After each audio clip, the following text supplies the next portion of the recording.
King Lear, but there was not a line of Shakespeare in it.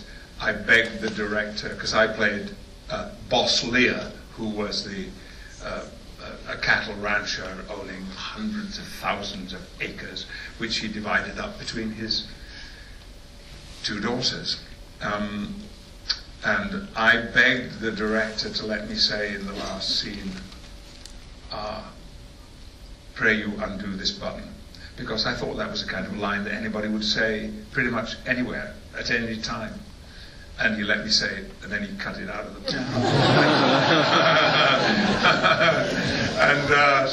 And so there was, in fact, not a line of Shakespeare in that movie. By the way, if ever you get a chance to see this, I think it's on video.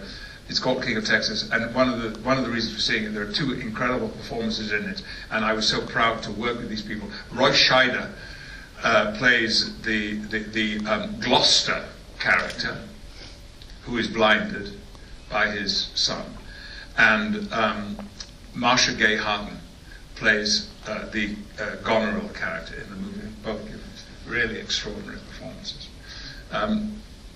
Yeah, I enjoyed them. I mean, I enjoyed the Romeo and Juliet massively, the Baz Luhrmann Romeo and Juliet. I thought it was terrific, just terrific. But then there's also, it seems there is a place for Shakespeare. I mean, Shakespeare on the screen too. But Ken Branagh has proved it to us, and I wish he'd do another one soon. I have a screenplay which I've been trying to get produced for maybe nearly 8 years now, which is The Merchant of Venice. But it's set in a contemporary environment. In fact, it's actually set in Las Vegas. And it works. It works in a totally contemporary setting. And tomorrow night, as I say, I'm going to be watching Shakespeare's Macbeth set in an unnamed Eastern Soviet bloc country during the time of the Cold War. And what I've seen so far, it seems there seems to be no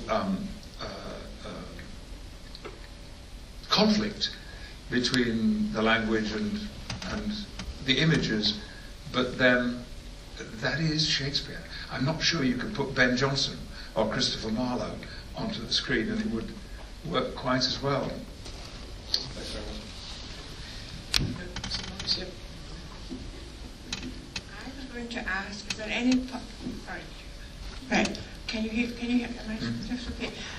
Is there any possibility you might bring Macbeth up to Scotland and i.e. to Glasgow?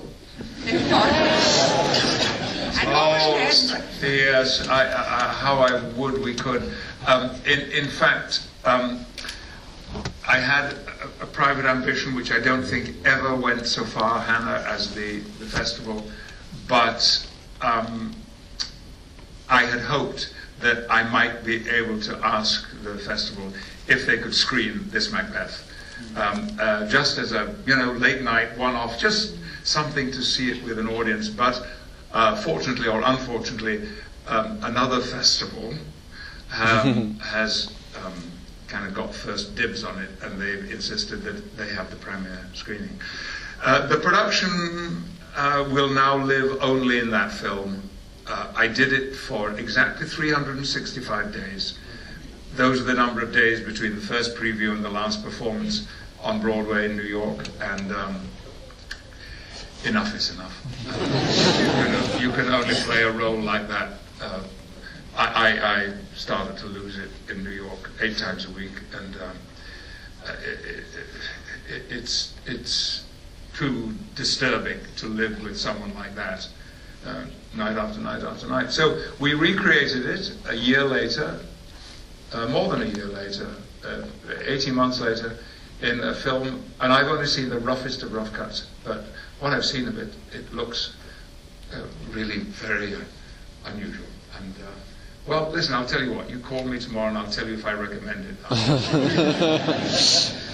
We can try and squeeze a couple more questions in before we finish, so take this one here, and then, yeah, there is one up the back corner, isn't there? Sure. Yeah, there is. So we can take that here first, yeah? Yeah, check, sure. And then right up the back corner. Hello there. Are there any roles that you wish you'd taken but hadn't, and saw other actors go on to be big stars? Well, yeah. I turned down a Michael Caine role, a role that Michael Caine went on to play, and got an Academy Award nomination.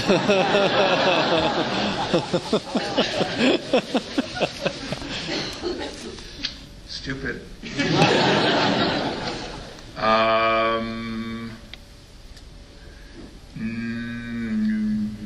I think that's the only one. There are 2 roles that I wish I played, and I don't often think that. I'm not one of those actors that sits in a cinema or a theatre saying, I could have done that. And always when I thought that, I have been inspired by the performance. It's because the performance is so remarkable that I thought that. And one of them was seeing F. Murray Abraham in Amadeus. And when I saw that performance, I thought that's a part I should have played. But F. Murray was fantastic and won an Academy Award. Of course. Are there things I shouldn't have done?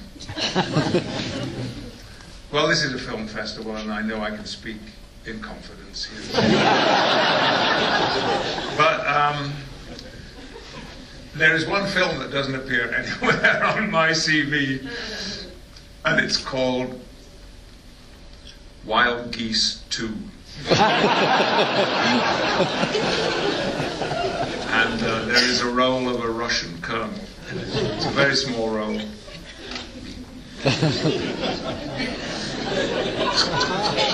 Bad smell in every scene. The smell of bad acting. But let me tell you why I did it. And this is, the realities of our life.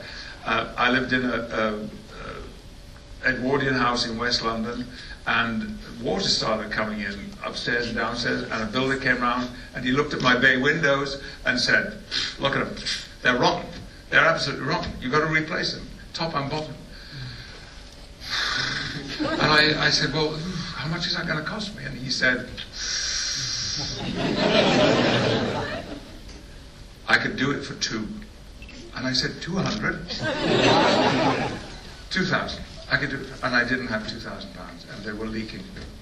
The next day, my agent called and said, listen, you're not going to want to do this, but you've had an offer, it's a straight offer. And I said, how much?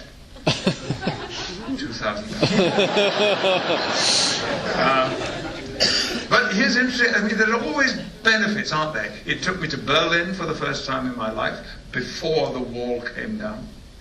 I got to walk on the stage of the Berliner Ensemble during a break-in rehearsal, which is one of the biggest thrills of my life.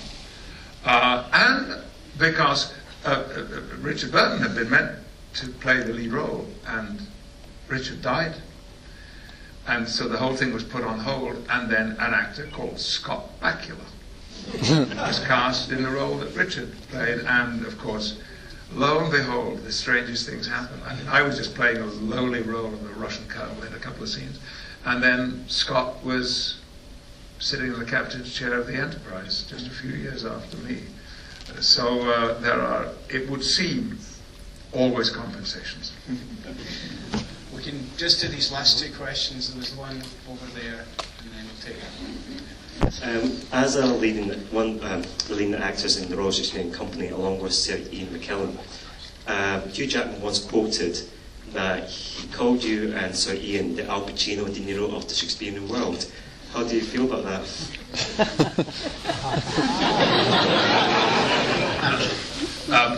I missed some of that. I also got to come clean. I know who this questioner is. This is a young Scottish artist called Frank Toe, an outstanding and brilliant Scottish artist, and I am proud to own some of his paintings. Remember the name. Frank, would you tell me what they said? Because I missed the quote and I've never heard it before.